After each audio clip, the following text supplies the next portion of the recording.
Hey everybody, it's Allie and welcome to our Y&R chat for Sunday, August 7th, 2016. Last week's Phyllis Billy elevator makeup session ended in a remarkable slap. I was actually really impressed with the power behind the Phyllis's slap. I feel like, didn't we accuse her a few weeks, months ago of a weak slap on Billy? And she totally made up for it this week. She drew blood, actually. The kitty had her claws out and she made him bleed. I was kind of shocked. I thought it was great. I mean, the kind of passion that Billy and Phyllis have between each other it ranges from love and sex to like hatred and fighting. So it made sense that it kind of erupted that way. I wasn't expecting it, but I thought it was kind of fantastic. And I was really happy that Billy accepted Jack's offer to join the board of directors at the Abbott Winters Foundation, because after all, it is the Abbott Winters Foundation. So I liked seeing all of the Abbotts there together, all of the Winters there together, and there was plenty of drama to go around. I mean, there was probably enough fireworks in that room. It could have been the 4th of July between the families and then within the families. I thought it was great. First of all, the drug trial is over now, but there's still a lot of lingering drama. Some of the patients are suing the foundation, or sorry, suing the whatever the drug trial name was. Did they even give that a name? They're suing the drug trial, and so it's created all of this negative press around Hillary. And of course we got to have our favorite nosy reporter.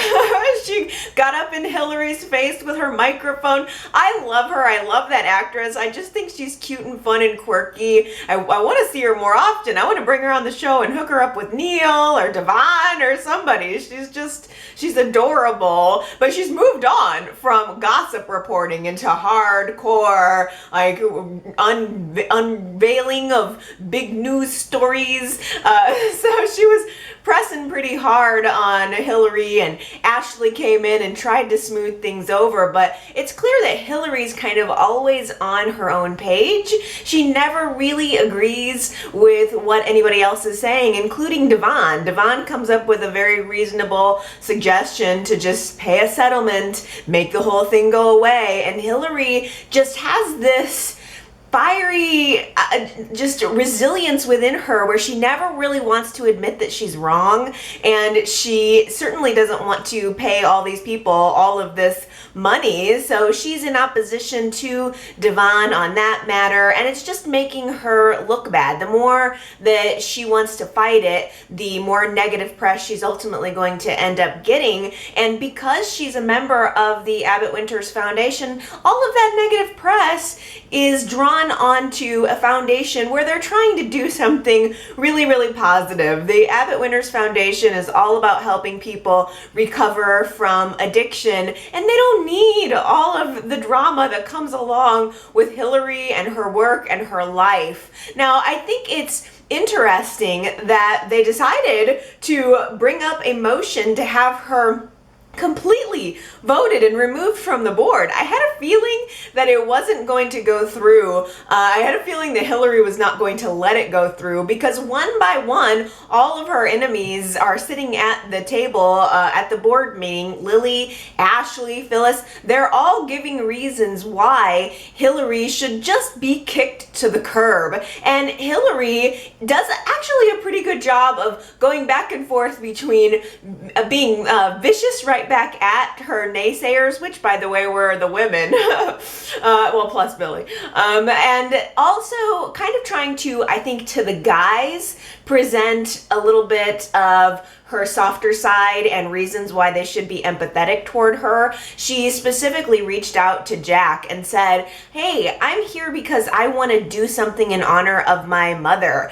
I was a child living with an alcoholic parent. That's why I'm involved in this whole thing in the first place. If I can save even one child from having to go through what I went through, then I want to do it. I don't necessarily know if I believe that those are Hillary's intentions. Maybe way far back in the back of her mind and soul and heart, but in the forefront, she really is just someone who wants to advance herself. And a lot of the people at the table seem completely able to see through that, but not Jack. I mean, Jack has always had a soft spot for her, and I'm kind of wondering if Hillary's mother is going to be coming more into play. It was interesting that she brought her up at a time when we know someone has been cast by the name of Lucinda is the character who's going to be coming on the show for a few episodes, which I can't help wondering if it's Hillary's mother or grandmother. I mean, I know Hillary's mother had died, unfortunately, but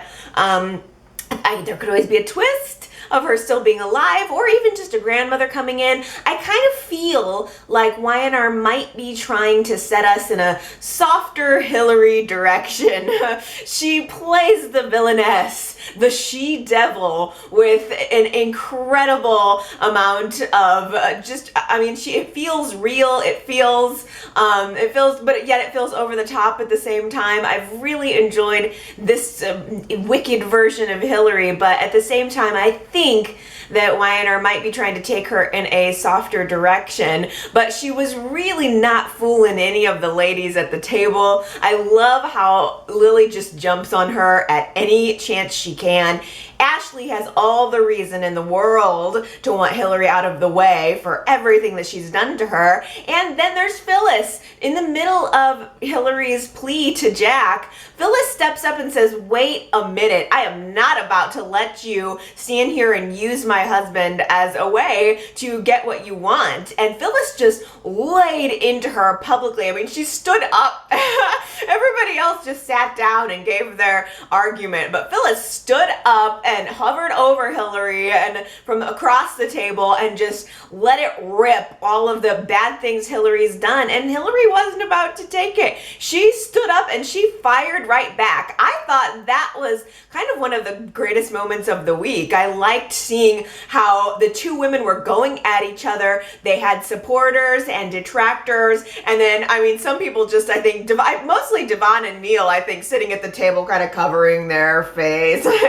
Probably not wanting to admit that they are associated. They've both been married with this woman. It's her family, or she is family. But I just thought that was a really fun moment, Hillary versus Phyllis. It's been coming for a while. I thought to myself, I hope Hillary's not just gonna bust up all of Phyllis's secrets up in this room, because you never know when Hillary might have a card up her sleeve. She probably would have played it if she would have known about Billy and Phyllis's affair, but she certainly knew that Jack and Phyllis's marriage was on the rocks, and she didn't waste a moment saying it. Billy didn't waste a moment standing up and trying to defend Phyllis either. It was very awkward, especially since Phyllis didn't want Billy there in the first place. She doesn't want to be in the same elevator with him, let alone on the board of directors with him and her husband. But Billy, of course, can't help defending her. Oh my goodness. I thought that was such a good scene. And I have to mention, Phyllis's fashion lately has been so on point. I love the way Gina Tognoni dresses. Like she is really giving us a little bit more of that Phyllis flair in her wardrobe. And we didn't get that at first, but I think when the role was recast, but now it's like every single outfit that woman puts on, I can't stop staring at it, because I thought she looked beautiful in red toward the end of last week, beginning of this week. And then I could not stop staring at her this week in that mauve jumpsuit with gray belt, gray matching bag, and that big chunky silver and gold necklace. It was so beautiful. And then Hillary in her beautiful red dress, she-devil. Is the perfect way to describe Hillary. I wish I would have thought of that weeks ago. I could have been calling her that all along, but as soon as I saw her in that flaming hot red dress, I just thought, she-devil. And it was so good to see those two women going at it. It was a lot of drama. It was a lot of fun, but ultimately Jack and Neil vote to keep Hillary. Jack was kind of the swing vote there. I knew that Neil was going to vote to keep her because he had that vibe about him the whole time, like, I'm willing to maybe give her a chance, or, I don't know if Neil was still thinking about the whole blackmail situation, but you can tell Neil still has I think probably more of a bit of respect for Devon, like not wanting to make Devon's life a living hell if he had to deal with Hillary getting kicked off of this foundation. So Neil votes in favor of keeping Hillary, and Jack ultimately being the swing vote, he decided to keep Hillary as well. So she's sticking around for now. It's just that poor Devon is left with the task of wrangling her.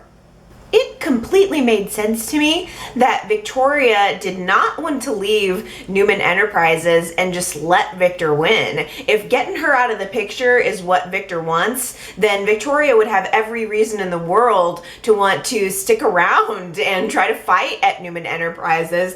But then Jill, in her wily ways, decided to try to ply Victoria with her smooth top shelf rum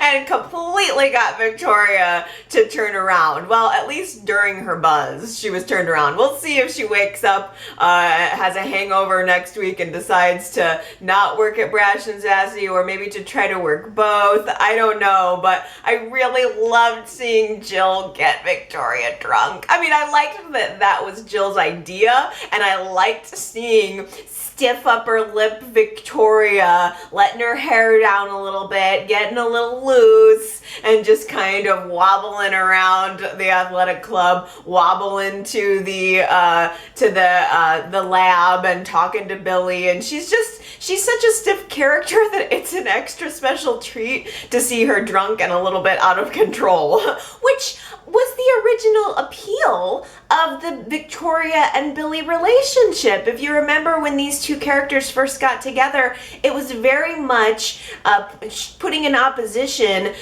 Billy's party boy, fun-loving attitude with Victoria's staunch and stuffy kind of attitude. And it was sort of a surprise coupling that when Y&R put them together, and it was kind of the magic of their whole relationship. And I also completely appreciated that Y&R was sort of bringing it back to Billy and Victoria's roots with the rum. I mean, they got married in Jamaica, they crashed that wedding and had a wedding of their own, and I mean, that was part of the charm of their early relationship, and I liked that Y&R kind of brought it back to that. But I think that's a good poll question for this week. Would you like to see them reunited? Should Billy and Victoria get back together? yrchat.com. Let's get a pulse on how you're feeling about the new fuzzy closeness that seems to be developing between Billy and Victoria, because Victoria goes stumbling back to the lab where Billy sees her and is kind of taking a little bit of pity on her, and he begins to comfort her, and as she ultimately falls asleep on his lap in the lab, and there was kind of a moment even where I thought they were gonna kiss, and I would say it is probably becoming clear that these couples are kind of on their way back to each other. I don't know if that necessarily means that's what I want, but would you like to see Billy and Victoria reunited? yrchat.com. I'm not sure. I mean, I think that I've said in the past, yes, no, but I am a little bit open to the idea that maybe getting Billy and Victoria back together could be kind of a way to soften up his character, because Y&R really took him dark with the recast. They went in a totally different direction. He was a dark motorcycle riding, screwing his brother's wife kind of guy. And I wonder if now what they're trying to do is remind us of that lovable party boy oof kind of guy, and by reuniting him with Victoria. So I don't know. I mean, I kind of can see Y&R softening up Billy's character, reuniting him with Victoria, and at the same time reuniting Jack and Phyllis, because it does seem like they're actually trying to work on their relationship. We saw them at the athletic club toward the end of Friday's show, and they seem back on track. They were smooching and everything seems to be going okay. So it's almost like the couples are back to their original configuration, and it makes me wonder if the Billy and Phyllis affair is actually ever going to come to light.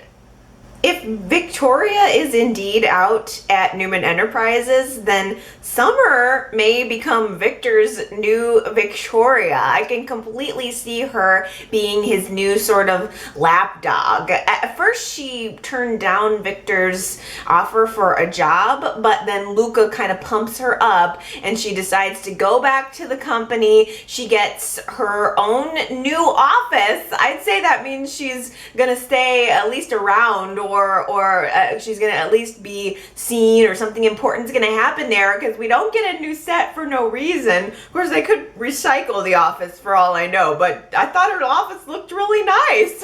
We're getting all kinds of new sets. I wish they would fire and hire people at Y&R all the time because it seems like every time we have a regime change, we get a lot of new sets. So I'm pro that. Summer and Luca are in her new office. She's looking at her computer, looking at her calendar, and realizing that she's late on her cycle, and she begins to think that she might be pregnant. I loved, by the way, like it was kind of funny seeing Summer's reaction, Luca's reaction, but the best part for me was Nick standing outside the door of her office and happening to overhear that she thought she was pregnant, and kind of the look on his face was dope. Oh no. I mean, nobody probably wants to believe that their daughter is probably not like a happy surprise, or I mean, especially since she is dating Luca, somebody who Nick and nobody really likes. I think his face kind of said it all. He runs right to Phyllis, asks her if she's ready to be a grandma again, which she took it a little better. Phyllis had a little bit more of a pragmatic approach. I think that Nick's reaction was all emotional. I mean, everybody's worried. Everybody's wondering what this means. Is Luca going to be upset about this? Is he going to throw a fit? Is he going to leave Summer or treat her badly? I never thought that would be the case. I immediately assumed that if Summer was pregnant, then Luca would glom onto the child, because he just doesn't see, we kind of saw a little bit of his attitude when he was searching for his daughter with Marissa, and I thought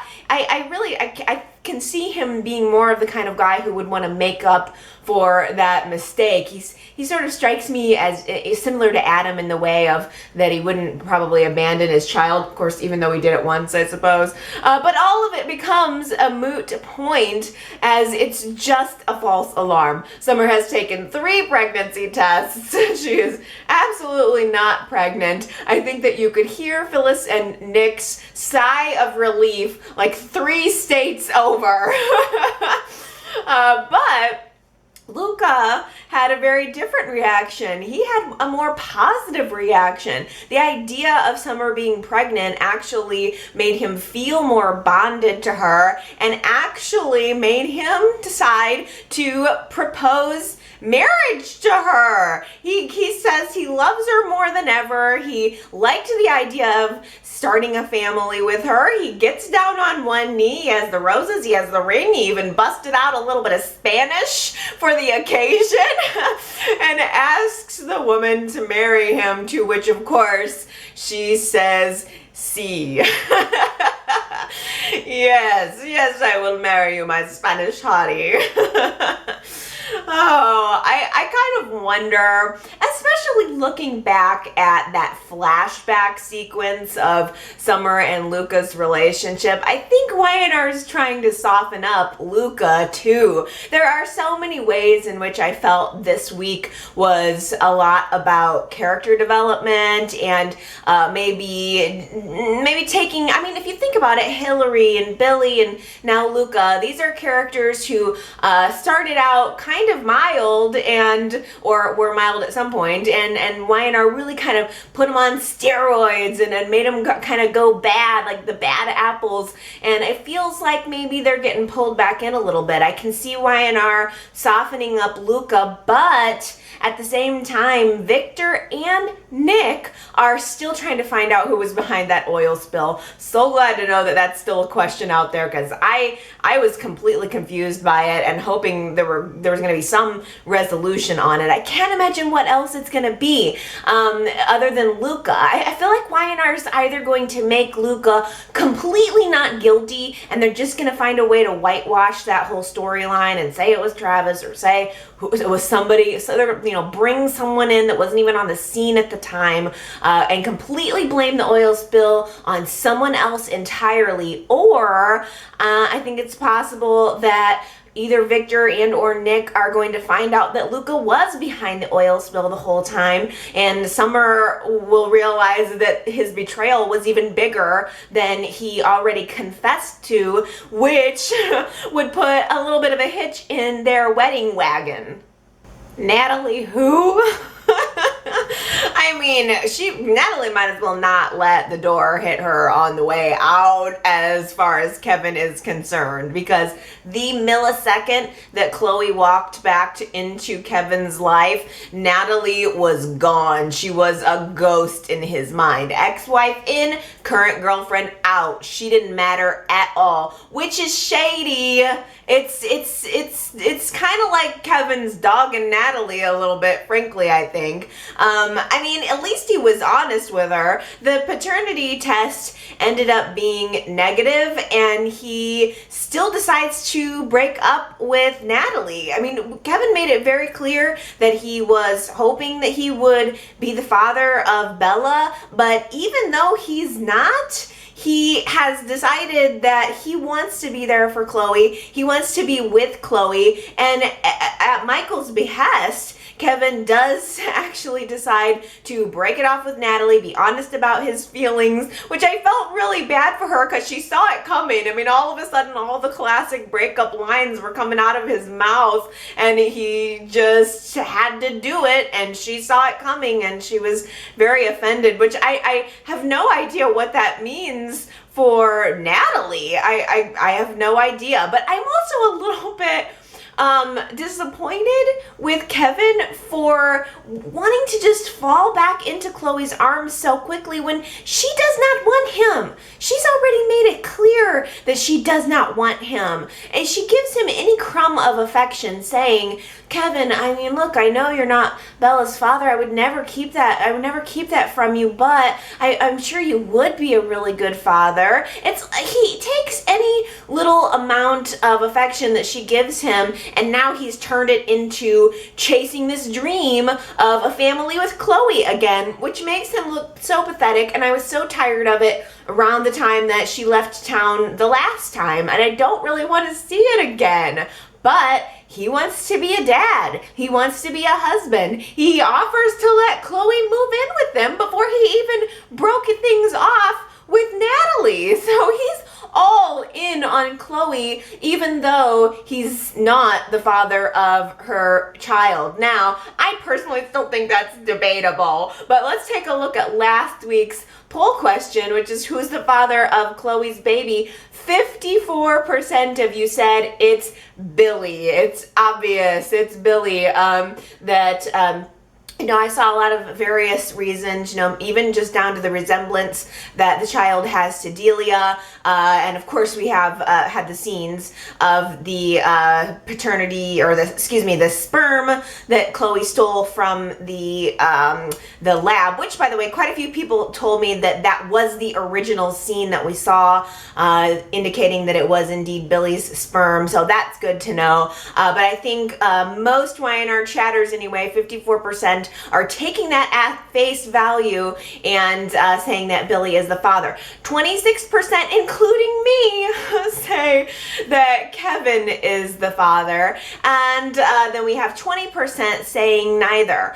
I think just kind of gauging from some of the comments, some folks were thinking maybe there was going to be a twist in there, that it's some other guy that we've seen or even not seen. Chloe's been away for a while. It doesn't necessarily mean that either of these two guys are the father. But for my money, I just keep waiting for the twist. I think that's what it is. This is a woman who helped get the lab results for Constance Bingham's poisoning rigged, and I'm guessing she did it twice even. So I wouldn't put it past Chloe to rig the paternity test results, because I just think the way Chloe is so adamant with Kevin that it's not his, there's just part of me that thinks that she has something up her sleeve, or she knows something more than she's letting on. And as we saw from Chloe's scene with Adam, this woman can be quite convincing even when we know she's lying through her teeth. Chelsea goes to visit Adam and he says to her, "Hello, Chloe is the mystery woman. If she's back in town, she's the one that's working with Victor. You need to use every trick you have up your sleeve to get Chloe to confess to being the one who set me up, and maybe that will lead to me getting my freedom." So Chelsea takes that very much to heart. Step one, move her on in. Chelsea just offers to let Chloe move in with her. They're going to be best girlfriends, raising their kids together. And hey, why not give her a job too? So Chloe has been fully reincorporated into Chelsea's life, and she's saying all of the right things. Every word that comes out of Chloe's mouth is about forgiveness, and they even had this heart-to-heart moment where Chloe insists that she's gotten beyond everything that Adam did, and yes, she misses her daughter, but she wants to be healthy. And Chelsea even finds this book about forgiveness and grieving in Chloe's bag, and it has all these passages highlighted, and Chelsea is just buying it, hook, line, and sinker.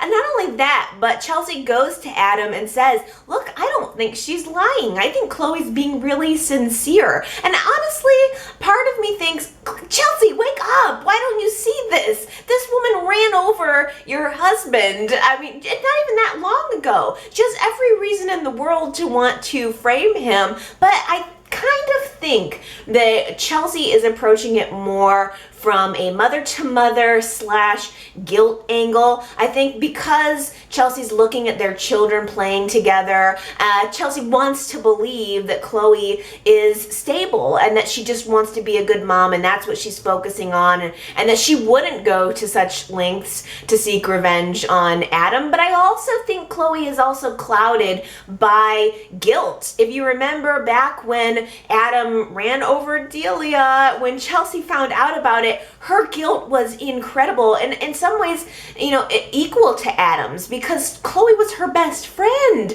They took Delia's corneas as a donation for Connor so that her son could see again. So I think Chelsea is predisposed to want to give Chloe the benefit of the doubt, because she knows in part that her husband was responsible for Chloe's biggest heartache, heartbreak that never goes away in life. And so I kind of think that's why Chelsea is being so lenient toward Chloe. She even suggests, or actually it was Adam that suggested that Chloe come visit him. He says, all right, if you think Chloe's so innocent, tell her to come visit me. We'll see how that goes.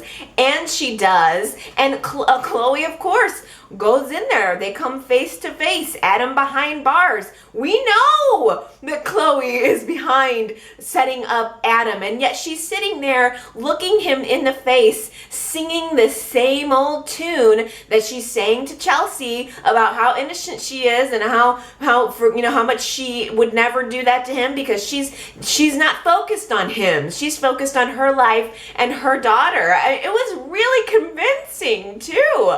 Chloe must be a great actress because she must have tapped in to some really true pain to squeeze out all of those crocodile tears because they were very, very convincing. But she stepped out of the room and we saw this look on her face like, yeah, I gotcha. Yeah, I gotcha, you SOB. Like she was saying all of the right things to Adam, and I don't think he bought it. I think that it was probably hard not to, but at the same time, Adam, I think, is rightly skeptical, and I kind of think he's going to stick with his skepticism. I don't think that Chloe's waterworks turned him around. I think it might have made him doubt. But I think next week or the next time we see Adam, I kind of have a feeling he might still be convinced that it was her.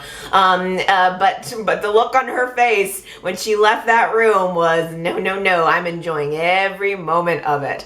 The interesting thing is, of course, we have Victor, who is pressuring Chloe for those diary pages, but Nick is sort of on the case too. He found out from Dylan that there were, that Victor had blackmailed, or that Victor had offered Adam the diary pages and then they magically disappeared. So Nick is on the hunt for those diary pages too. He's been snooping around town, sniffing, trying to talk to Chelsea, trying to do what he can. Just on a side note, I know this is probably not going to happen, but seeing Nick and Chelsea together gives me ideas.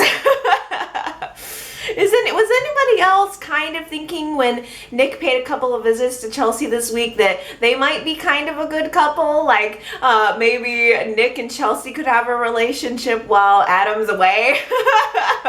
No, that would be terrible. But maybe eventually I could see Nick and Chelsea together. Just for some reason, I think that would be interesting. I mean, Adam kind of took Nick's true love in Sharon, so why shouldn't Nick take Adam's true love in Chelsea? I thought it was good. But ultimately, I kind of think that we might possibly be setting up for Nick to be the one to find the diary pages and maybe Sully's paternity secret all in one. Oh my gosh, that camping adventure was a breath of fresh air, literally. After months of this dark baby switch storyline, I thought that the whole camping thing was like the greatest thing to happen on YNR in a while. I loved it so much. It was just comic relief. It was just easy watching. I didn't have to think too hard about it. It was just fun and funny. I loved that Dylan and Faith were completely gung-ho about the idea of taking a little family camping trip. Mariah and Sharon, not so much. They were kind of going along with it to make Faith and Dylan happy, but Mariah and Sharon are so incredibly inept for sleeping outside in a tent, gutting fish. I can't say I blame them.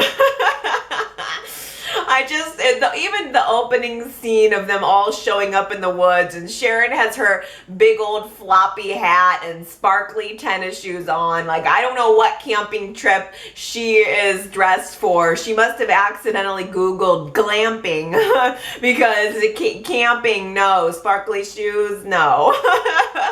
I just thought the girls were so funny and adorable. And was Mariah wearing a shirt that said, "Bitch, please"?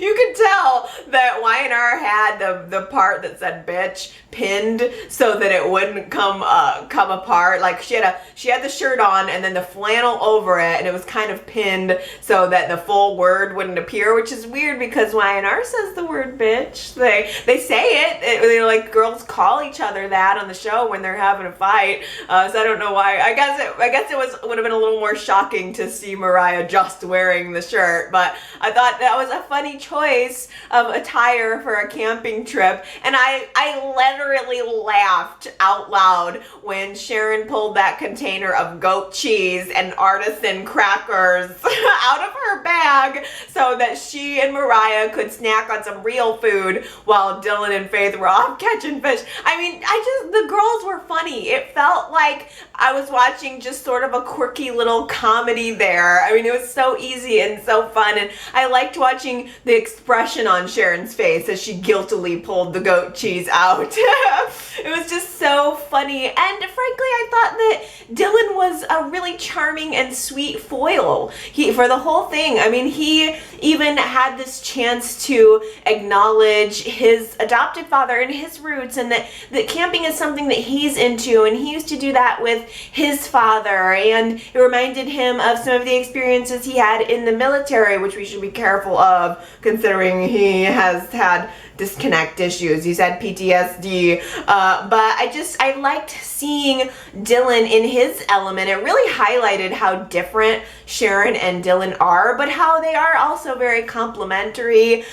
Faith even had an I Heart Camping shirt on.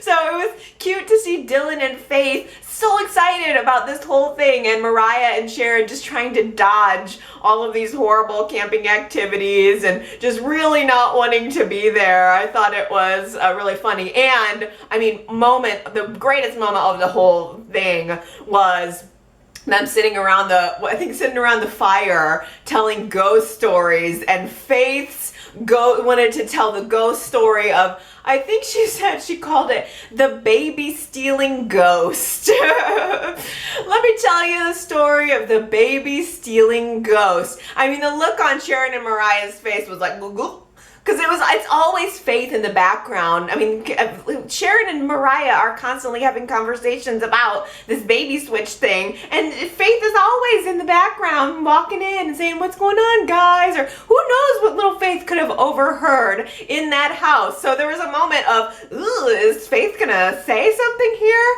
But no, it's a story that she heard, I don't know, she said she heard it somewhere, and it was a story, and I heard it, and it was actually about a woman named Sheila, which I thought was another really great nod. I mean, Y&R is giving us history. I feel like the writing, they're kind of showing us that they know the show. They're putting in little Easter eggs for us to remember. So I thought that was a really cool and fun moment. Just a nice touch from the writing, and one of many lately. But of course, leave it to Sharon to walk into some poison ivy. She really had a bad rash on her.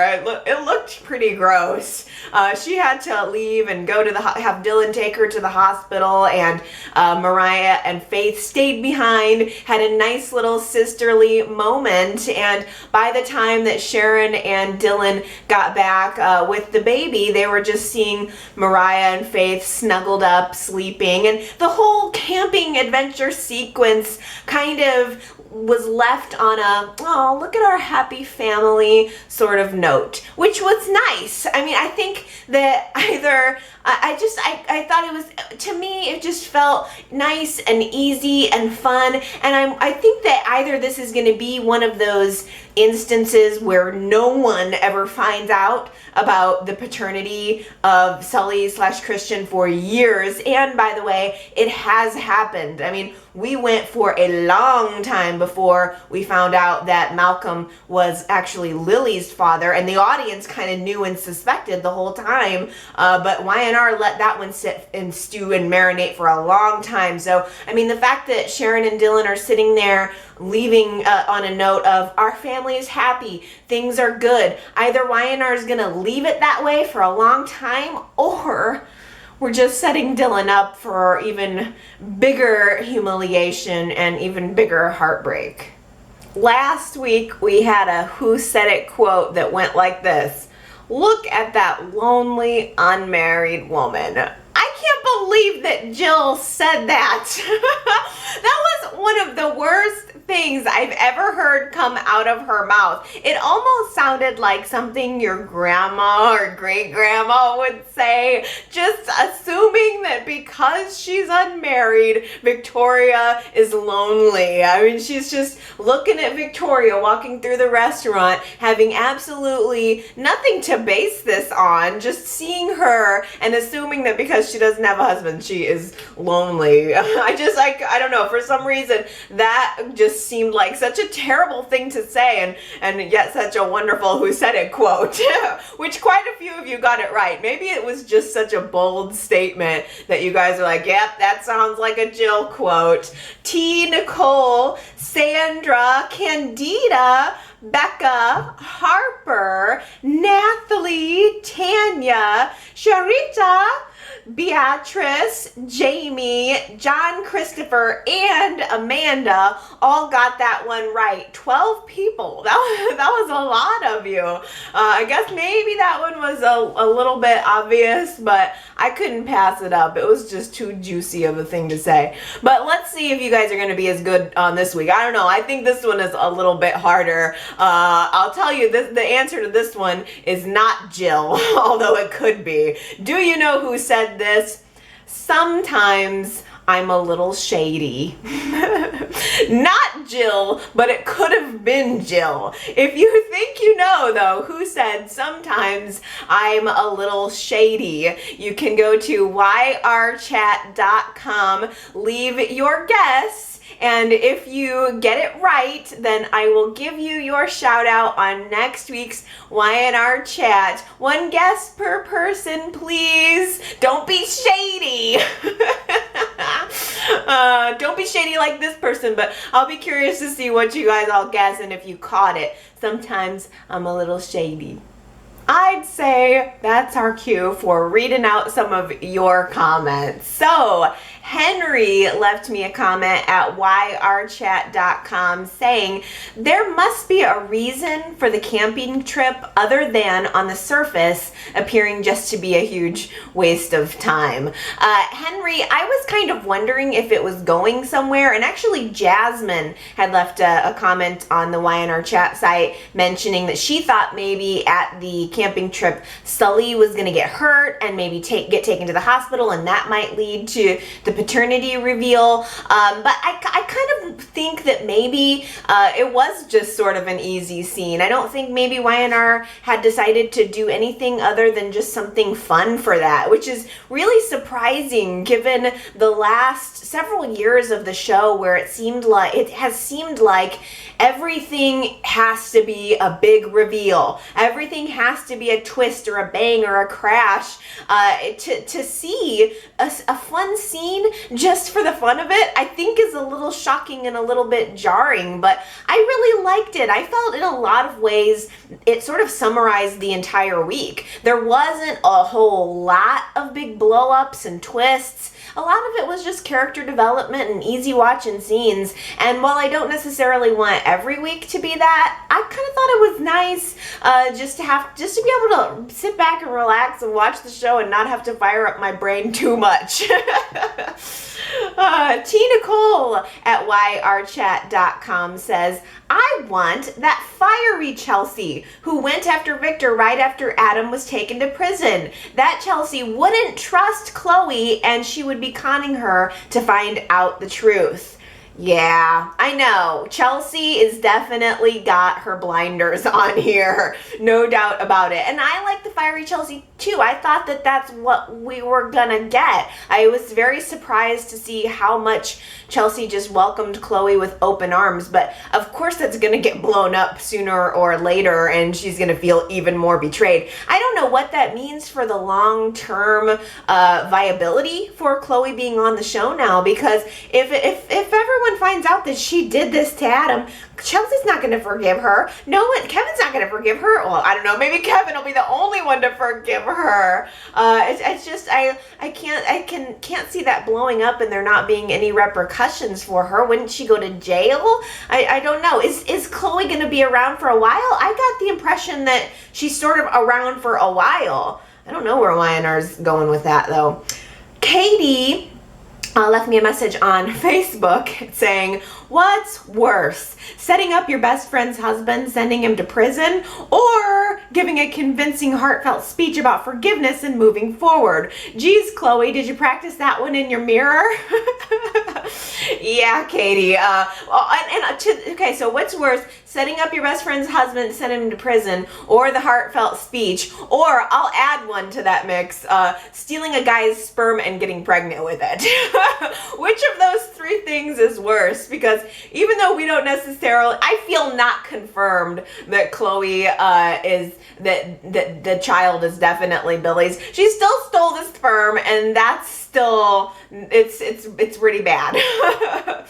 Aaron on YouTube, by the way, had left me a list of some other ladies who did sperm stealing, and I forgot about this one. Aaron says, Diane stole Jack's sperm and got pregnant with Kyle. I totally forgot about that. This is such a common, way more common than you would think storyline, Aaron. I mean, it's like, why? Why? Like, who even thinks of this? The stealing of the sperm. It's just, it's a bizarre soap trope. But Diane, that's a good one. Superplex on YouTube says, whatever happened to the security breach at Passkey? It seems like they dropped that story. This would be something that Natalie should be consumed with. Yes, Superplex. Passkey just went away. They just decided to make that disappear, which is maybe not a bad thing because it was kind of boring, but I mean, they a little bit sometimes have Natalie mention that she's working on the whole thing, but it kind of seems like they made that disappear. And does that mean they're going to make Natalie disappear too? I went to my little casting website, which is doesn't really give me the best casting news. I don't know why I don't find someplace else.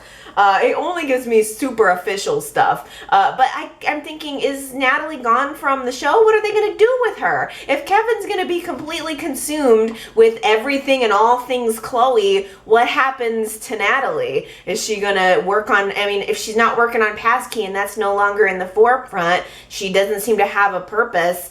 And I don't know who they would hook her up with as far as romantic potential. Can you guys think of anybody else who might be a romantic pair for Natalie? It kind of seems like there's more girls than guys. Maybe we need a new guy. Maybe we need Daniel, except I got a feeling Daniel's going to hook up with Mariah. I have a feeling that's her match coming, which is going to be really ironic considering he knew Cassie and he was unfortunately driving the car the night that Cassie died. So it would be probably a little bit weird for him to hook up with Mariah, who looks just like Cassie. But do you remember Cassie had that crush on Daniel and she was starting to want to wear makeup and she wanted to go to this party where he was, and I think he passed out in the car and she took his car trying to drive him home, and she wrecked the car and ended up unfortunately dying. And Daniel took a lot of heat for that. I mean, obviously Nick wanted to rip Daniel to shreds.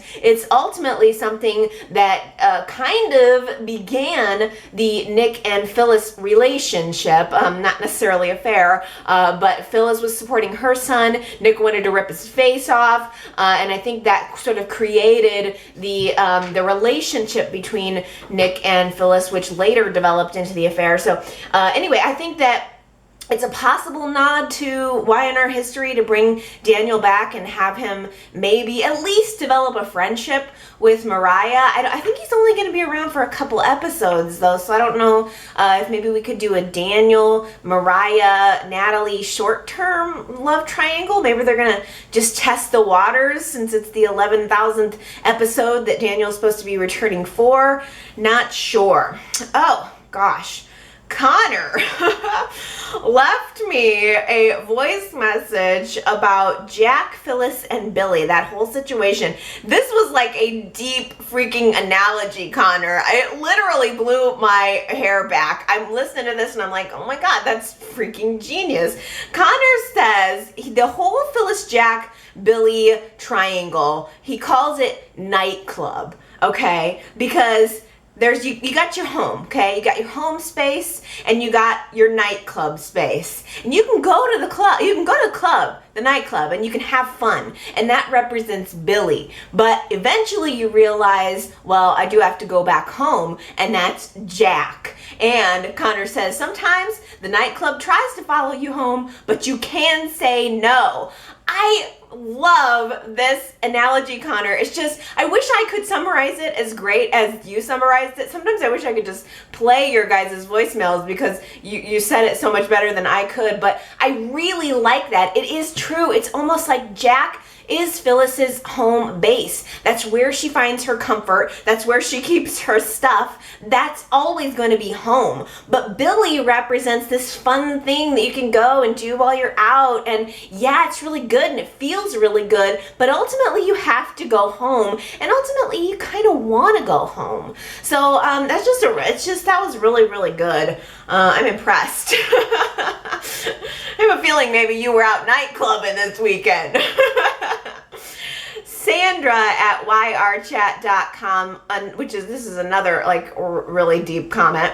Sandra says, love is blind, marriage is an eye-opener. Luca couldn't insinuate himself into Newman business no matter how hard he tried. Now he proposes marriage to Summer to weasel his way into the Newman clan. How is it that Summer cannot see Luca for the snake he is? I predict they marry and then Nick uncovers the whole truth about Luca's involvement with the oil spills. And since we know Hunter King is slated to be recurring status, Summer will just have to go away to get over Luca. Woo-hoo-hoo-hoo! Sandra, that is probably completely on the ball. I was talking last week trying to remember. I thought I heard that Hunter King was going away or something, but you're reinforcing it for me here, Sandra, that she is recurring status. So I guess that means we're just going to see less and less of her, which of course means there's no way this marriage is ultimately going to work out. Do we know anything about the status of the actor who plays Luca? Is he going to kind of disappear along with Summer, or is he going to stay on the show and become an eligible bachelor? I wonder too if everyone else is feeling that way, because like Sandra is saying, I still don't trust Luca. Was there anybody who was convinced by Luca's kind of change of heart? Do we believe that he is being sincere with Summer in proposing to her and saying that he wants to start a family?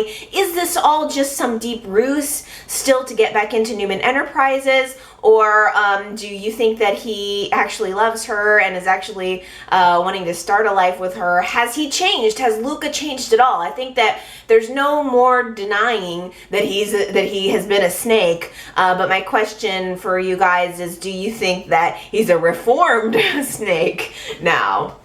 Daisy on Facebook says, I can't see Abby and Ben staying together much longer. Not wanting Abby to get involved in her stepson's health and well-being shows how little faith Ben has in her. Abby deserves more than just being thought of as a dolly, and Ben should have involved her in everything related to Max's recovery, but he doesn't want her to be involved. Ben's excuses were very patronizing. The bottom line is he doesn't trust her.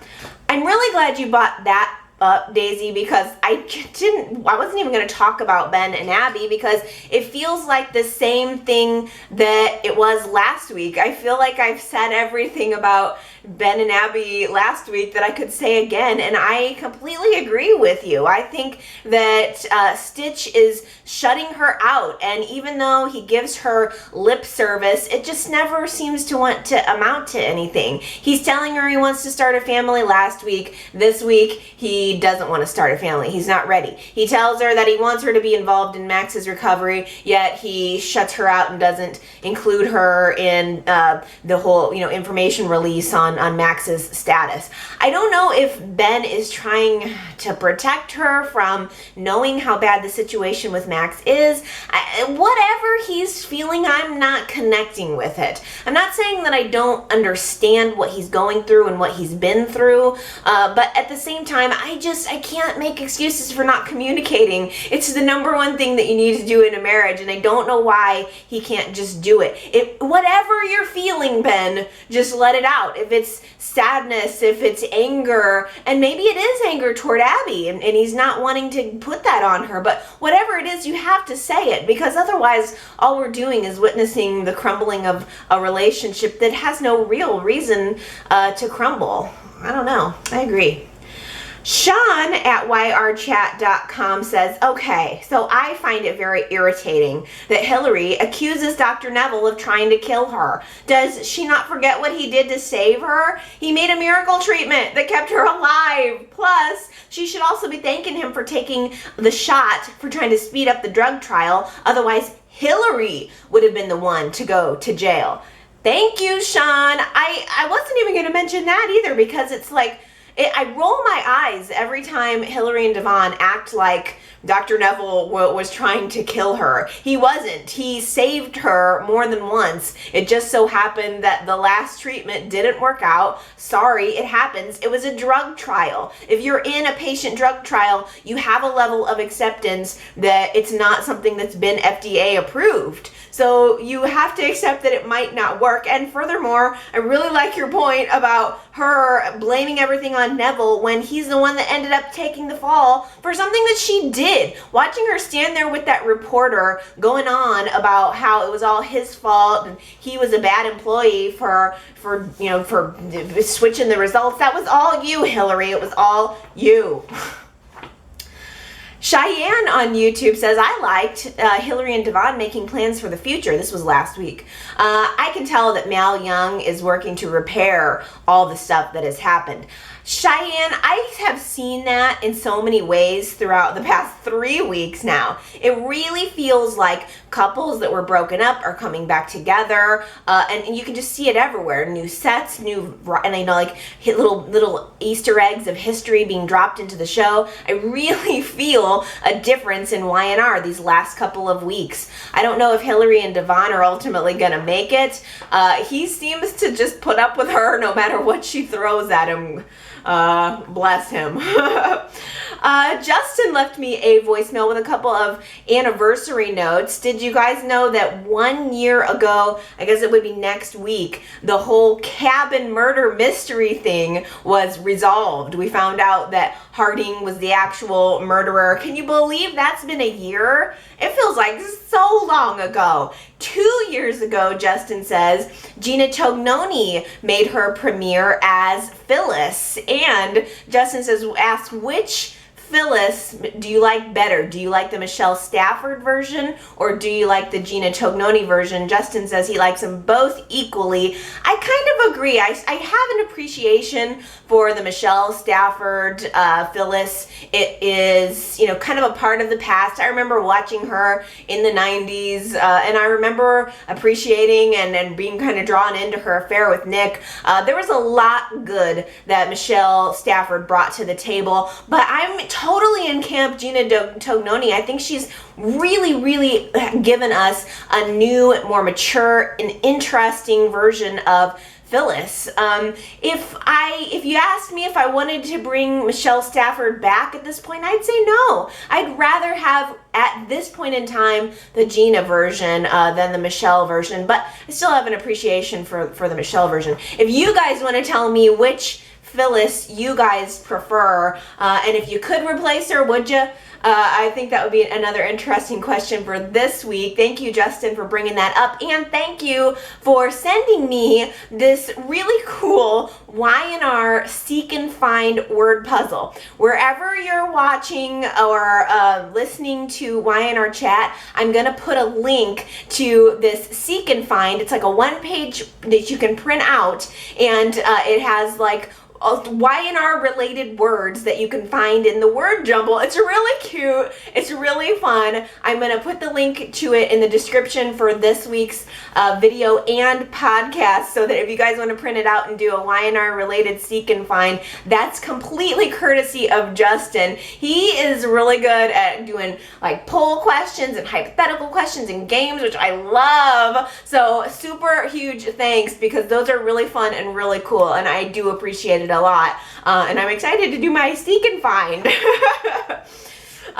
Gary left me a voicemail this past week with a couple of comments about sets, which is like one of my favorite topics now because there's so many new ones.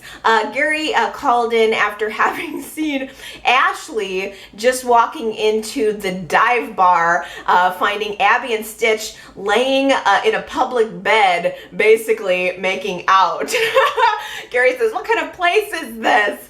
I thought that was kind of weird too. I wasn't going to mention it. The dive bar is the bar above the athletic club, and they had this bed. I mean, I don't know why. First of all, I don't know why they would have that large of, I guess, day bed sort of thing sitting out in the middle of a restaurant / pool, because it didn't come off as like pool chairs. It really came off as a bed. Second, who would want to lay on that? I would never ever want to like put my skin and my hair on a public bed. It was just weird. So I'm glad you brought that up. And also Gary says, speaking of sets, was the camping set an actual set, or were they actually outside? Gary says, if it is a set, it was a great set. I'm guessing it was a set. Does anybody know for sure? I can't imagine they actually dragged Sharon Case out camping into the woods unless they had some little place outside where they could do it. I think it was a set though, but it did look good. I mean, even everything right down to the grass. I looked at that. The trees looked very real. It was a nice set, and I think that in and of itself is a reason to appreciate that whole sequence. It's cool. It took me there. I felt like I was camping. They had a live fire. I mean, like, Y&R never has a sense of being outside. I do like the Chancellor Park set, and I appreciate that when we get it. But, you know, for instance, watching Bold and the Beautiful, they have outdoor restaurants, and sometimes they're filming on a rooftop, and it actually is outside because you can hear planes going over. I'm sure that Y&R, it's probably a lot more difficult to shoot outside when you need a controlled situation for filming and the lighting, and there's a lot of variables. So I appreciate just that they gave us a sense of being outside, even if it was an actual set. Also, Gary had mentioned the set where the board meeting took place. I believe that is Lily's old office, right? Is that also an office in the athletic club? It was a good looking set too that I think we saw a while ago, but Y&R didn't do much with it, and and then kind of let it go. But if I'm wrong, you guys let me know. But I think that's where that was, and it is a nice set. We should see that more often. And also, speaking of sets, Marianne left me a comment at yrchat.com saying, I wonder if Jill's revisited / remodeled Chancellor Mansion will be part of the 11,000th episode. According to Soap Opera Digest, Jill will be seen on the show for the rest of the summer. I can see positive changes with the show already. I have enjoyed the show overall in 2016, but I felt Kane, Lily, Michael, Lauren, Jill, and Colin have been underused for 2 or 3 years. It's good to see these characters on screen more often. Marianne, I never even thought of that. What if the 11,000th episode is a big reveal of the new mansion and like everybody's there? That would be so great. That just excites me so much. I mean, I'm glad you also told me that Jill's going to be around for the summer, because I think she's adding a lot. Get the Chancellor Mansion back, get Jill back. I know that Colin is coming back for a little bit. Like, it just feels like all of the stars are aligning. I just love the direction of the show right now. It feels closer to my classic Y&R right now. I, for one, am just loving it. Well, I hope that you guys are loving the show too. Whether you are or whether you aren't, you can always leave me your comments and sound off about it. YRChat.com is the main website where you can leave comments on the blog, or you can find the Facebook and YouTube pages. You can find the link to download the podcast if you like to listen to audio, or if you like to talk your comments, then you can call my voicemail at 309-588-4569. There are several different ways that you can sound off about the show, good or bad, whatever you're feeling. I love hearing it. I love seeing the poll results. I love seeing your captions on the weekly photo caption at the website. And I love just in general getting a chance to see and hear where you guys are with the show. I have one narrow focus. I am just one fan. So I actually feel really happy about the fact that I can bring in different kinds of perspectives that are not my own through your guys' comments. So I always appreciate those, and I hope you keep them coming. And I hope that you guys have a really good week and come back next time and we'll chat again about our favorite show. I love you guys. I'll see you next Sunday. Bye.